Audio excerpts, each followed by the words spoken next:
તો એના મમ્મી પપ્પાને સામું કોઈ દી બોલ્યા નહોતા. અરે એની બા અને દીકરી રોવા માંડી, ખોળા માથું નાખે. બા, હું 3 વાર હોટેલમાં જઈ આવી, અમે ફરી આવ્યા, અમેરિકન જેવો નથી, છોકરો બહુ સારો છે, ગળામાં કંઠી સિવાય પાણી નથી પીતો, આમ તેમ. બાકી બેટા આપણે નથી કરવું એટલે નથી કરવું. હવે બાકી પછી તો સમજી જવાય. છોકરીએ મનમાં વિચાર કર્યો ભાગીને કરી લઉં, પણ કરું તો એની હારે જ. એટલે બીજે રાતના પછી છોકરાનો ફોન આવ્યો કે બા બહુ રાજી હોય એવું ન લાગ્યું. એટલે કે બાની તબિયત નહોતી સારી, પણ એ કે કદાચ ઘરમાં આગુ પાછું થાય તો એ કે તું કે ત્યારે આપણે ભાગી જવા તૈયાર છીએ.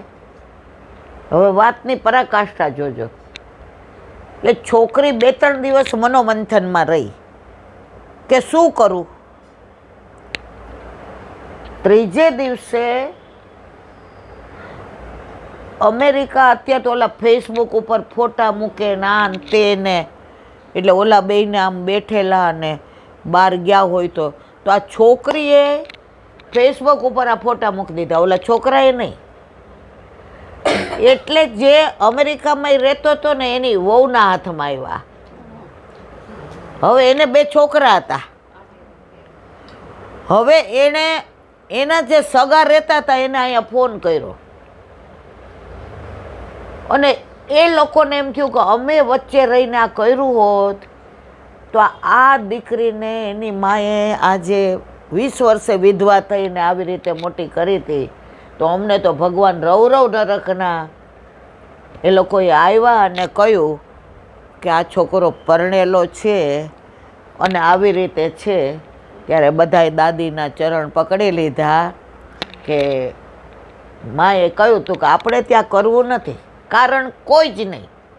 આજની તારીખમાં આવા ભગવદીઓ ભૂતલ પર બિરાજે છે અને વલ્લભકુળનો પ્રગટ પ્રતાપ છે. મેં તો આ બધું અમે નાનપણથી જ વલ્લભકુળમાં મોટા થયા છીએ એટલે બહુ બધું જોયું છે. પણ તમે લૌકિક પેલું કરો તો એ લૌકિક કરશે, તમે અલૌકિક જોશો તો એ અલૌકિક. એક સોની વૈષ્ણવ છે, એને એના ભાઈ એવો દગો કર્યો ને કાઢી મૂક્યા 3 કપડે. એમના ગુરુદેવના ચરણ પકડીને રોવા માંડ્યા. એ કે એક રૂમ ભાડે લેવી છે, સગાવાલા પાસેથી પૈસા ભેગા કરવા પડશે, મારા માથે હાથ મૂકીને આશીર્વાદ આપો કે મને ક્યાંક સોનીને ત્યાં નોકરી મળી જાય. તો જે એની બાજુમાં એક વૈષ્ણવ બેઠા હતા એને કે આને એ કે સોનીની દુકાન જ કરી દો ને. તો ઓલા કે હા, મારે તો આમે દુબઈથી આ બધા પૈસા આવ્યા છે, રોકવાના જ છે. એણે નાની 4x6ની દુકાન આટલી ખોલી કરી. અત્યારે એ નામ નહીં દઉં, જેના નામનો આખો શોરૂમ છે સોનીનો. એટલે વલ્લભ ચાહે સોહી કરે. પણ આપણને એમ દેખાય કે આમનામાં હું આપણી જેવા જ છે તો એવા, પણ આપણે માનીએ કે 17મી પેઢીએ વલ્લભનું એક બુંદ અંદર બિરાજે તો એ વલ્લભ કુળ જ છે, એ વલ્લભ જ સાક્ષાત છે. હવે 6 વાગવા આવ્યા જ. શિયાળામાં શું અંધારું જલ્દી વહેલું થઈ જાય, ઉનાળો હોય ને તો 6:30 સુધી વાંધો, અને તમે બધા 3 વાગે આવ્યા હોય, હું જ મોડી આવી હોઉં. બસ એટલે જો આટલી ઉંમરે ઠાકોરજીની કૃપા છે.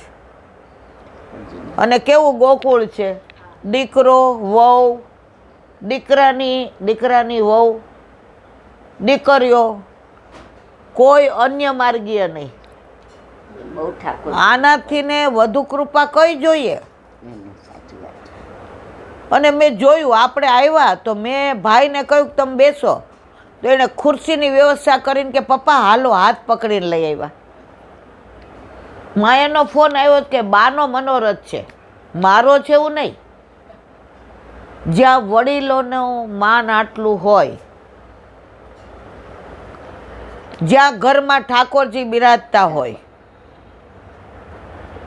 અને દીકરા વહુ આજે દાદા દાદી બને તોય આટલો પ્રેમ રાખતા હોય, એવા ગોકુળમાં આવવાનો મને ખૂબ આનંદ છે.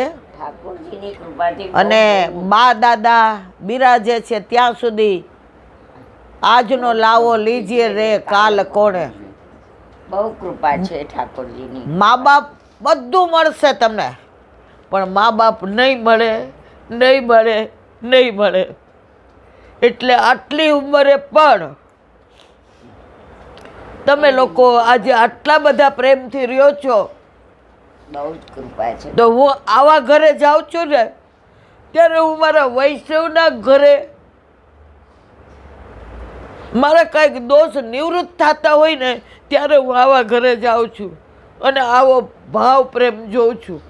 અને મને આનંદ છે કે મને હે પ્રભુ દુસંગીઓનો ક્યારેય સંગ ન થાય અને આવો સંગ મળે અને સંગ મળતા મળતા મારું જીવન પસાર થાય એવી વલ્લભના ચરણારવિંદમાં વિનંતી. બોલો વલ્લભ. શ્રીમદ ભાગવત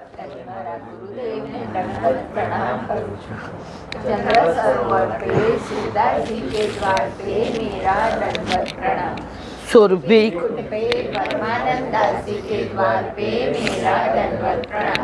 जमुना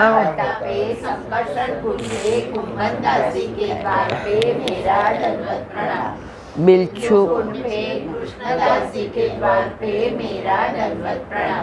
कदम खंडी पे गोविंद अप्सरा कुंड पे चित्त स्वामी के मानसी गंगा पे नगदासी के द्वार रुद्र कुंड पे चत्रबुदासी व्रज विलास व्रतनी गोपिकाओं ने मारा दंडवत प्रणाम. हे वल्लभ સવારથી અત્યાર સુધી સેવા સ્મરણ સત્સંગ જે પણ તે કરાવ્યો તે તારા ચરણારવિંદમાં સમર્પણ કર. ભૂલ અપરાધ થઈ હોય તો ક્ષમા કર. બોલો વલ્લભ. દ્રઢયિના